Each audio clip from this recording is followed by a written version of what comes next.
we are so grateful na lumipat kami, nag-interstate kami from Sydney to Adelaide na hindi namin kailangan na mahirapan pa sa dalawang bagay, which is yung number 1, paghahanap ng trabaho, and pangalawa, paghahanap ng accommodation. Kasi that is good. Pinrovide niya sa amin pareho. Welcome to Australia! Hello guys! Kumusta? Welcome back to my channel! Welcome back to my vlogs! At sa mga bago lang po dito sa channel ko, thank you for watching! Huwag kalimutang mag-subscribe and click the notification bell para updated kayo sa mga next video na i-share ko sa inyo. So, kumusta po? Welcome from the beautiful city of Adelaide here in South Australia. So, yan. Ang mga susunod na videos ko guys na makikita nyo, lalo na kapag ako ay nasa labas, ay mga kuha na from the beautiful city of Adelaide. So, nakakamiss ang Sydney sa totoo lang. Miss na miss ko na ang Sydney at ibang-iba po ang vibe dito sa Adelaide. Pero, I love it. Mas tahimik siya, mas chill. Compare sa medyo hustle, busy na, na lugar sa Sydney. Sa totoo lang, namimiss ko yung ingay sa Blacktown. Dito, lumilipas ang araw na wala talaga akong nakakausap ng mga Pilipino. Ay, ito, yung mga nakasama ko pala sa bahay. Ayan, sila lang. Pero minsan, hindi naman din kami nagkikita-kita na, lalo na kapag late na ako umuwi galing sa work ko. So, for today's video, guys, ay i-share ko po sa inyo ang latest na ganap ng buhay namin dito sa South Australia at sa mga nagtatanong kung bakit Adelaide, bakit nag-move ako ng solo dito sa Adelaide, bakit hindi kami sabay ni Ren, paano yung trabaho namin sa Sydney, ano yung mga next plan namin ngayon na naka-graduate visa kami, alam nyo naman po yun. At ito bang pag-move dito ay dahil sa pag-i-aim namin na magkaroon ng PR dito. Sa totoo lang, itong pag-move namin dito sa Adelaide ay wala po talaga to sa plano. Although, we have plans na habang naka-graduate visa kami ay mag-move sa regional area, ay hindi po Adelaide talaga yung first option namin. Kung napapanood niyo yung mga unang video namin, ang first choice namin nun ay Tasmania sana. Kasi nga doon kami may kakilala. Yung education consultant na nag-assist sa amin noon ni Ren para sa student visa namin. Taga Tasmania sila. And doon namin talaga plano na lumipat ni Ren after ng student visa. Pero hindi yun natuloy kasi yung kakilala namin doon, nag-move na rin sila ng ibang state. So, nagplano kami ni Ren na mag-iipon lang kami, then mag-move kami sa Regional New South Wales, which is ang first option namin ay ang Newcastle. Pero hindi rin natuloy kasi nga nagkaroon ng opportunity to work here in Adelaide at ayun ay sa trabaho ko po yun. So, sa mga nakakakilala sa akin, alam niyo naman kung saan ako nag-work, no? Pero hindi ko nababanggitin, no? Kasi bawal. So, nagkaroon ng hiring for a new store opening at nung chinek ko ay sa Adelaide nga, dito sa may South Australia. So, kinausap ko yung manager ko if possible ba na magpa-transfer ako kung sakasakali. At ayun, in-schedule naman niya ako ng interview dun sa isang manager, magiging manager ko dito. Which is, I'm so thankful kasi isa ako sa napili na maging part nitong new store na ito. So, prior that, kinausap ko din si Ren na sabi ko, let's consider South Australia para sa next move natin. Besides kung matapos man yung graduate visa namin, di ba, ma-PR or hindi, okay lang kasi we always, naman din, open naman to go back sa Philippines. And even sa Philippines, siguro hindi naman kami para magstay sa isang lugar doon. We are always up for a new adventure, new challenge. Kahit sa Pilipinas yan or dito sa Australia or even outside the Philippines and Australia. We are always ready to explore. So yan, as long as magkasama kami. So, yun guys, nauna ako na mag-move kay Ren dito sa Adelaide kasi kailangan ako dun sa trabaho. And si Ren kasi, meron siyang trabaho sa Sydney, although casual yon, pero everyday yung pasok niya. Hindi pa siya permanent kasi dun eh. Actually, dapat ipa-permanent na siya. Kinausap na talaga siya na ipa-permanent siya. Pero nga, pagkagaling namin ng New Zealand naka-confirm na siya na hindi na siya magtutuloy sa company kasi ako nga, yung wife niya ay lilipat ng South Australia at gusto niya na magkasama kami. So, siya yung mag-a-adjust na lang. And pinili ko tong South Australia. So, it's not only for me, but also for Ren's career na din. Kasi alam ko mas malawak yung magiging opportunity para sa kanya dito, knowing naman sa Sydney. Hindi ko na kailangan i-explain yun. So, aware naman kayo sa situations. So, yun. Nauna lang ako sa kanya, and siya kasi kailangan pa niyang mag-handover sa company. Although casual siya, pero pinili ni Ren na mag-handover for a month. Kinausap niya yung manager niya na mag-move siya dito sa South Australia.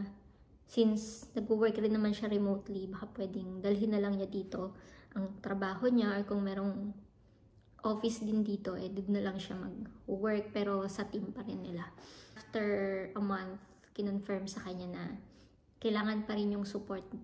Pinayagan siya na mag-work remotely kahit nandito na siya sa Adelaide. And aware naman sila na anytime, kapag nandito na si Ren sa Adelaide, ay maaring tuluyan na niyang iwan yung trabaho niya. But still, it's a win-win situation for us na lumipat ako dito, may trabaho ako, tuloy-tuloy pa rin. And si Ren, lumipat siya dito, sumunod siya sa akin na may trabaho pa rin siya. At we are so grateful na lumipat kami, nag-interstate kami from Sydney to Adelaide na hindi namin kailangan na mahirapan pa sa dalawang bagay, which is yung number 1, paghahanap ng trabaho, and pangalawa, paghahanap ng accommodation. Kasi God is good. Pinrovide niya sa amin pareho. So ngayon dito sa aming new accommodation ay okay naman po kami ni Ren dito. Masaya kami. Komportable naman kami. Yun nga lang, namimiss pa rin namin syempre yung aming unang tahanan sa Sydney. Especially an anti-edit na talaga naging ang laking part niya sa buhay naming mag-asawa, sa pagsisimula ng buhay namin sa Australia. At may mga gamit pa kami doon kasi nga yun yung sinasabi na okay lang yan, iwan nyo yung ibang gamit nyo dito kasi you can always come back doon sa bahay. At ayun, siguro malaman natin guys if Adelaide is not for us, if South Australia is not for us. Malalaman naman namin yun eh, marirealize naman namin yun eh. And pinag-isipan naman namin itong mabuti. At kung ano man yung magiging consequences nito, i-accept naman namin yun ng wholeheartedly. Kasi syempre, may mga decision talaga na hindi mo naman malalaman talaga kung nakabuti ba sa'yo or para sa'yo. Syempre, marirealize mo yan over time. At kami naman ni Ren, as long as we were together, yun lang naman ang importante sa amin. So, si Ren, nung Thursday nga lang siya lumipat dito. Sinundo ko siya sa airport. Isang beses pa lang kami nakakalabas. Yun yung anniversary namin. Nag-lunch out lang kami. Pero hindi pa kami nakakapamasyal. Hindi pa namin na-explore yung buong city. Kasi, diba winter, sobrang lamig. Tapos ako nga, lately lagi akong nagkakasakit na naman. At yan, problema ko pag winter. Pero tuloy-tuloy ako ng vitamin D ako, maintenance ng vitamin D. dahil hindi nga po tayo nasisikatan na ng araw. What else can I share? So yun, hanggang ngayon nag-a-adjust pa rin ako dito sa Adelaide kasi nga yung transportation system dito ay ibang-iba kumpara sa Sydney. Ang hirap mag-catch ng bus dito. Ang tagal ng ng sunuro ng bus. Kaya pala yung mga tao dito, talaga mga priority nila yung magkaroon ng sasakyan. So, isa sa mga kino-consider din namin na rin ay kumuha ng sasakyan. Kailangan namin mag-drive. Nagda-drive naman kami nun sa Pilipinas. Pero sa Sydney, hindi namin na-experience mag-drive doon. Hindi naman kami nagkaroon ng sasakyan sa Sydney. So, baka dito, magkaroon na. Kasi dito, ang tahimik dito. Minsan, ikaw lang mag-isa nag-aabang ng bus, gano'n. Pero hindi pa naman agad-agad. Kasi nag-iintay pa kami. Magkaroon kami ng tax refund. Yun siguro yung gagamitin namin pambili ng sasakyan. Sa ngayon, medyo mag-astos ako sa pumasahe kasi pag naka-early morning shift ako, nag-u-Uber ako. Hindi ako pwedeng hindi mag-Uber kasi ang lamig-lamig. Tapos, ang tagal ng biyahe kapag magbabas ako. Tapos, ilang sakay pa. Medyo malayo kasi nakuha kong tirahan. Ito kasing tinutuluyan namin ay malapit naman siya kung tutuusin pag nagda-drive ka. Pero pag magre-rely ka sa public transport, medyo mahirap kasi nga matagal ang waiting time. So, nung bagong dating ako dito, yung mga unang 3 araw ko, naninibago talaga ako guys kasi kumpara sa Sydney, di ba sa Sydney medyo maingay, matao. Dito guys, parang may zombie apocalypse. Ewan ko, kaya yung first impression ko.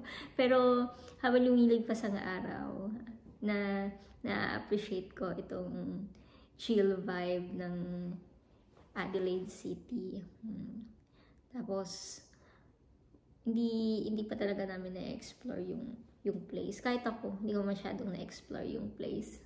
Siguro yung Botanic Garden, once ko lang napasyalan. Umulan pa. So, umuwi na lang din ako. Yung city, anong tag dito? Yung sa may Rundle Mall. Yun. Saglit lang. Tapos, doon din kasi ako naka-duty noon. Nung mga unang araw ko dito na nag-work ako. Pero ngayon, doon na ako sa new store. Medyo malayo.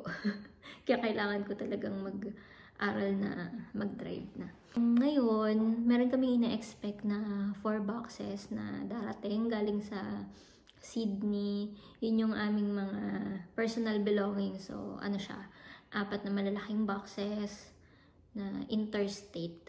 At siguro sa next video, guys, ay i-share ko sa inyo kung paano namin ibinuk yung mga gamit namin, yung paglipat namin interstate. Kasi pag maleta lang, hindi talaga kaya. Sa almost 3 years na pag-stay namin sa Sydney, 2 years and 8 months, to be exact. Medyo marami na rin kaming gamit na rin na naipon. Tapos lalo na yung sa mga damit, kasi alam niyo naman dito, di ba, iba-ibang season.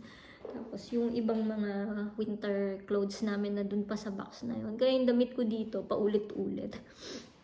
Dahil nga nung dumating ako dito, solo ko lang, 2 maleta lang ang dala ko. Tapos si Ren nga naiwan. Siya na yung nag-asikaso nung pag-transfer ng mga gamit namin. I hope maging maayos lahat dito sa Adelaide. And we are so grateful naman din talaga na hindi kami nahirapan sa pag-move dito. Kasi trabaho and accommodation ay na-provide naman sa amin. Yun. Ang pag-move dito ay hindi siya nagtatanong iba kung gastos ba ng company. Hindi po, sariling decision namin na mag-move dito. At ma-explore namin, di ba? Kung sakaling after ilang years, umuwi kami. At least we got to experience to live in other state or explore other place here in Australia. Napakaganda ng Sydney, napaka-vibrant ng Sydney. Pero yun nga kasi, 'di ba? Syempre, ang buhay naman ng tao it's an endless journey. And habang buhay ka, kailangan nagmo-move ka, hindi ka stagnant. Then you should always ready to explore. Yan, kami ni Ren, we're always ready pagdating sa iba't ibang klase ng opportunity. Basta magkasama kami. At ayun, so for the first time nga in 15 years, hiwalay kami ng mahigit isang buwan. Pero now, I feel complete. Kasama ko na naman asawa ko. Ayun, okay naman kami. So, nandun siya sa kwarto. Doon siya nagwo-work ngayon. Ako naman ay day off. So, I think that's it for now na may share ko sa inyo, no?